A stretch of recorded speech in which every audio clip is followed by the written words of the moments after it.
जय हिंद दोस्तों, मैं शशांक आज की इस वीडियो में आपका स्वागत करता हूं। आज हम बात करेंगे स्पेशल फ्रंटियर फोर्स की। तो बात करें स्पेशल फ्रंटियर फोर्स पिछले कुछ दिनों से अचानक सुर्खियों में आ गई है। ऐसा इसने कौन सा वर्क किया कि ये सुर्खियों में है और इसका गठन कब हुआ, गठन का उद्देश्य क्या था और ये कार्य कैसे करता है, इसमें कौन से लोग जाते हैं। हम पूरे स्पेशल फ्रंटियर फोर्स की बात करेंगे, विकास बटालियन की बात करेंगे, एस्टेब्लिशमेंट 22 क्या है, टेबल 22 क्या है, ये सब नाम अचानक चर्चा में कैसे आया। तो हम बात करें तो पहले तो मैं इस मैप को समझाऊंगा, आप इस मैप को समझिए। इस मैप में आप देख सकते हैं ये जो 1 2 3 4 और 8 तक जो है ये फिंगर लाइक स्ट्रक्चर, ये फिंगर एरिया है जिसको फिंगर एरिया बोला जाता है। देख सकते हैं पहाड़ उठा हुआ है, फिर बीच में गड्ढा है, फिर उठा हुआ है, तो फिंगर लाइक स्ट्रक्चर है, इसलिए इसको फिंगर लाइक स्ट्रक्चर बोलते हैं। तो ये फिंगर 4 यहाँ तक चाइना क्लेम करता है अपना टेरिटरी और इंडिया क्लेम करता है फिंगर 8 तक। इंडिया इसे एलएसी मानता है, चाइना इसे एलएसी मानता है। और इस पूरे रीजन में, इस पूरे लगभग 6 से 7 किलोमीटर के रीजन में दोनों देशों के बीच में विवाद है। 1962 वॉर के बाद से ही दोनों देश के बीच में एग्रीमेंट बना हुआ था कि इस पूरे रीजन में किसी भी देश का सैनिक डिप्लॉय नहीं रहेगा। इंडिया के सैनिक फिंगर 8 तक जाते थे, पेट्रोलिंग करके वापस आ जाते थे। वहीं सेम काम चाइना के भी सैनिक करते थे, यहाँ से वो भी अपना पेट्रोलिंग करते थे फिंगर 4 तक और वापस अपने क्षेत्र में चले जाते थे। लेकिन जब ये चाइनीज़ कोरोना वायरस जबकि सभी पूरी दुनिया में फैल गया था और इंडिया में जब लॉकडाउन लगा दिया गया, पूरे गवर्नमेंट का ध्यान और सभी लोगों का ध्यान कोरोना महामारी पे था कि इसको कैसे, इस देश को बचाया जाए, इसको फैलने से कैसे रोका जाए।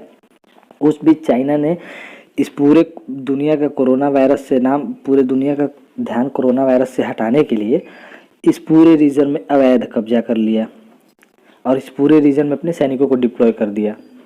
भारत ने इसका कड़ा विरोध किया और फिर इस रीजन से प्रॉपर भारत का ध्यान हटाने के लिए वो गलवान में कायरतापूर्वक हमारे सैनिकों पे हमला करवाया, जिसमें कि सबसे ज़्यादा उसी देश के सैनिक भी मारे गए और सबसे ज़्यादा नुकसान भी चाइना का हुआ पूरे रीजन में उसमें।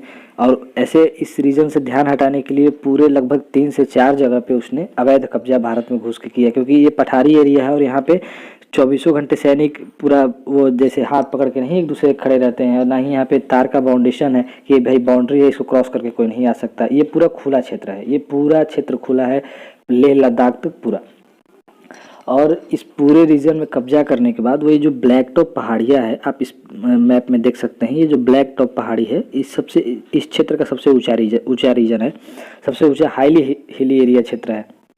तो इस पूरे रीजन में चाइना ने कैमरे और सर्विलांस लगा दिए थे जो कि भारत के सैनिक के मूवमेंट पे नज़र रख सके। ये जो रिवर आप देख रहे हैं, इस रिवर के साथ में एक रोड आता है जहाँ से सैनिकों का मूवमेंट होता है। यहाँ पे सैनिकों का बेस है, यहाँ पे एक इमरजेंसी लैंडिंग के लिए एक छोटा सा रनवे भी बनाया गया है सैनिकों के लिए।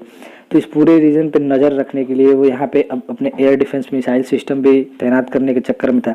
इसके बीच 29 और 30 अगस्त के रात को भारत के स्पेशल फोर्सेस इस पूरे रीजन में चाइना के कैमरे, सर्विलांस, हर चीज़ लगे हुए हैं, उसके बावजूद वो ब्लैक टॉप पहाड़ी पे घुस के और वहाँ से चीनी सैनिकों को खदेड़ के उनके सारे कैमरे, सर्विलांस सब कुछ उखाड़ के फेंक दिया। सोच सकते हैं आप, उनके कैमरे और सर्विलांस लगे हुए हैं जो कि यहीं सप्लाई करते हैं पाकिस्तान को टोटल सामान और जो भी हथियार है सब कुछ। और यहाँ से पूरे कैमरे लगे होने के बावजूद हमारे स्पेशल फोर्सेस घुस के कितने वेल ट्रेंड वो हैं कि यहाँ से उनको खदेड़ के चीनी सैनिकों को एक फुर्सत में उनको रवाना रातों रात कर दिया। वहाँ से खदेड़ के पूरे क्षेत्र में आर्मी ने अपना कब्जा कर लिया। लगभग इस क्षेत्र से माने तो लगभग छोटी बड़ी मिला के 30 चोटियों पे और 30 जगहों पे आर्मी ने अपनी स्थिति को मजबूत किया स्पेशल फोर्सेस के माध्यम से। तो अब हम बात करते हैं कि इस स्पेशल फोर्सेस का गठन कब हुआ। तो हम बात करें 1962 वॉर के बाद से, तो 1962 वॉर के बाद से इंडिया ने इस फोर्स में मैक्सिमम तिब्बत से निकाले गए लोग हैं। पहले तो जो रिफ्यूजी हैं वहाँ के या जो भी लोग, जैसे चाइना ने जब तिब्बत पे कब्जा किया तो जो लोग बागी हो गए या जो लोग लड़ रहे थे अपने देश के लिए, वो लोग शामिल है और इसमें गोरखा शामिल है। बस 2 लोग इसमें शामिल होते हैं अधिकतर। और इस फोर्स को विकास बटालियन एस्टेब्लिशमेंट 22 या टेबल 22 के भी नाम से जानते हैं। तो यहाँ पे एक प्रश्न उठता है कि एस्टेब्लिशमेंट 22 इसका नाम क्यों पड़ा। तो एस्टेब्लिशमेंट 22 इसका नाम पड़ा 1962 युद्ध के बाद से, जिस मेजर जनरल ने सबसे पहले इसको कमांड किया और इसके गठन में अपनी अहम भूमिका निभाई, मेजर जनरल सुजान सिंह उबान। ये क्वेश्चन पूछ सकता है, ये एक आर्टिलरी अफसर थे और ये उस समय पे हमारे 22 माउंटेन रेजिमेंट को कमांड कर चुके थे एक बार, और कमांड कर रहे थे, इसलिए इस फोर्स का नाम इस्टेब्लिशमेंट 22 पड़ा, इस रेजिमेंट के चलते।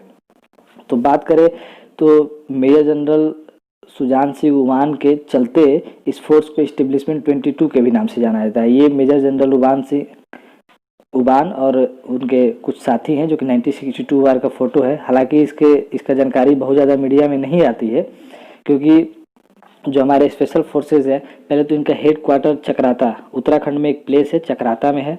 और इस फोर्स में लगभग ऐसा माना जाता है कि 5000 कमांडो हैं, जो कि तिब्बतन लोग और गोरखास हैं। इन पूरे कमांडो को पैरा ट्रूपर्स और माउंटेन वॉरफेयर में बहुत ही ज़्यादा महारत हासिल है। इनको इसीलिए ट्रेंड किया गया है कि बॉर्डर के पार जाके अपने मिशन को अंजाम दे सके। जो एसएफएफ है, भारत की खुफिया एजेंसी रॉ के साथ मिलकर काम करता है, इसलिए इनके बहुत सारे मिशन और काम को हमेशा क्लासिफाइड रखा जाता है, उसकी डिटेल कभी बाहर नहीं आती।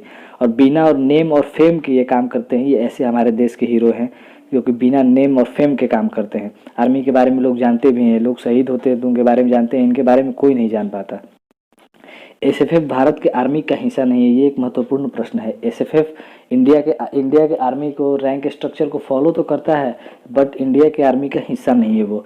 इनके ऊपर आर्मी का ही कंट्रोल होता है। आर्मी के एक मेजर जनरल रैंक का अधिकारी हमेशा इनको कमांड करता है, एक मेजर जनरल रैंक का अधिकारी। और मेजर जनरल रैंक का अधिकारी अपने केंद्रीय बल से भी इसमें भेजा जा सकता है, हमेशा रूटीन ट्रांसफ़र होते रहता है।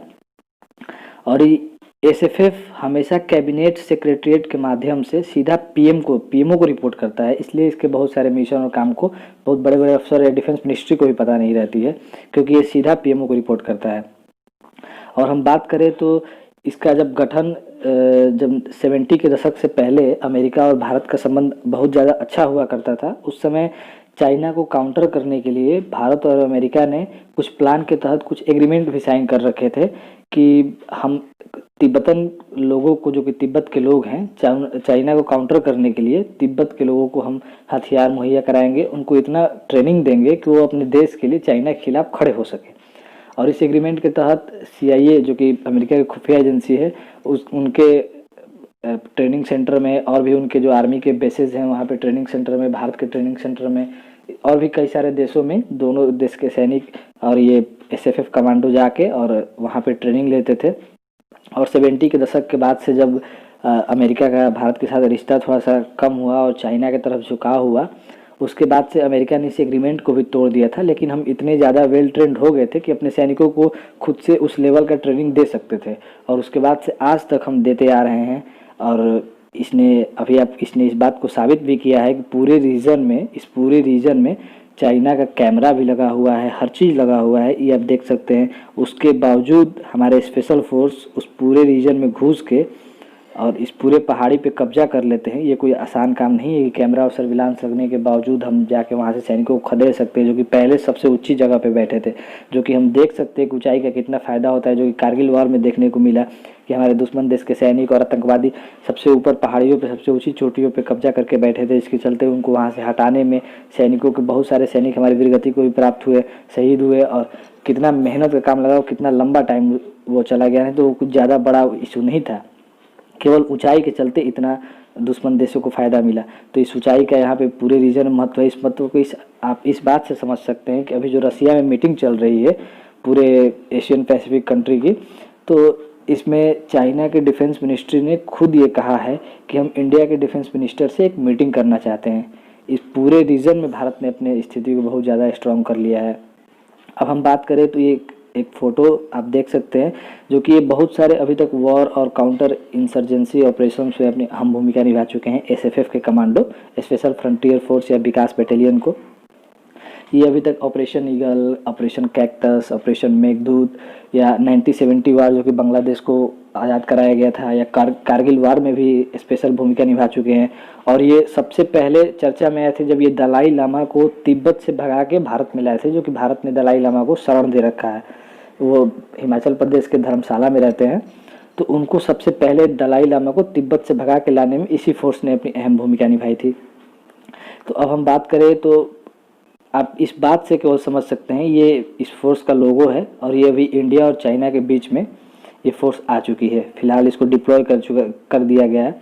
हम बात करें तो एक इस लेफ्टिनेंट जनरल थे जो कि सैयद अता हसनैन, जो कि फॉर्मर जीओसी रह चुके हैं 15 कॉर्प्स के। एक बार वो एक इंटरव्यू में कहे थे कि विकास बटालियन का कमांडो, ध्यान से सुनिएगा, विकास बटालियन का कमांडो 16,000 फीट की ऊंचाई पे सिर्फ एक बनियान पहन के वॉलीबॉल खेलता है।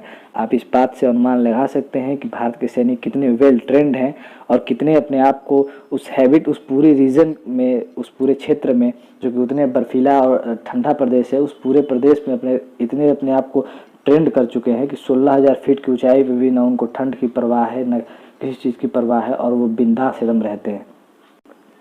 इतना कुछ होने के बाद आप सोच सकते हैं कि चाइना के कैमरा लगे हैं। इसीलिए कहते हैं कि चाइना का सामान पे कोई विश्वास नहीं करता, चल गया तो साल भर, नहीं चला तो शाम तक भी नहीं चलेगा। तो वहीं मेड इन चाइना है, कैमरा लगा है, सर्विलांस लगा है, उसके बावजूद हमारे स्पेशल फोर्स के कमांडो घुस के चीनी सैनिकों को खदेड़ दिए। अभी 2-3 दिन पहले तो मीडिया में ये तक खबर आई थी, तिब्बतन मीडिया के, वहाँ के लोकल मीडिया के अनुसार, कि भारत के जो सैनिक हैं, जो स्पेशल फोर्सेस कमांडे हैं, और चाइना के जो बीच में झड़प हुई, जिसमें कि ब्लैक टॉप और काला टॉप और उधर टोटल मगर पहाड़ियों पे कब्जा किया गया, तो इसमें लगभग चाइना के 30 से 35 सैनिक घायल बताया जा रहा है, जो कि इंजरी है। इस बात को चाइना ने नकार दिया, लेकिन वहाँ के लोकल मीडिया को मैंने ऐसा है, तो आप सोच सकते हैं कि पहली फुर्सत में ही वहाँ से उनको खदेड़ दिया गया, बिल्कुल उनको टाइम नहीं दिया गया। इस फोर्स का ये लोगो है और ये भी भारत और चाइना के बीच में है। आई होप आपको ये जानकारी बहुत अच्छी लगी हो, तो आप इस वीडियो को लाइक, शेयर और सब्सक्राइब करिएगा, और आगे मिलते हैं नेक्स्ट वीडियो में। तब तक जय हिंद।